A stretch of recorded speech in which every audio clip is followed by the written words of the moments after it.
Isaan nama ta'uu isaan irraanfatanii ofii isaaniitiin mootii of taasisanii gooftolii uumaa isaanii irraa caaluu barbaadan baay'ataniiru. Uumaa isaanii ajjeesaniiru. Qaawwa isaanii duchee isa isaan uume irra jireenya addunyaa caalchifatanii bal'ifatanii jiraachaa jiru. Nuyi garuu hin beekan. Nuti garuu yoo duune biyyi keenya samiirra, yoo jiraannes abdiidhaan jiraanna. Kan uumne osoo hin taane isan uumame addunyaa keessatti duumessi nu marsee jiru guyyaan ka'ee hamma nuuf ifutti yoo duune samiirra, yoo jiraannes abdiidhaan jiraanna.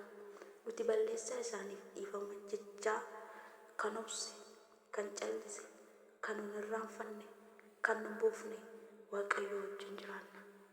Nuti dhiifama akka argannuuf saba dhiifama godhu waan taaneef warra nu miidhan hundumaa lafarratti dhiifama jenneerraan. Booda isaan bira jiru caalaa dhiifama sana bira jiruu fi hundumaa keenya wajjin inni jiru Waaqayyo hin caala.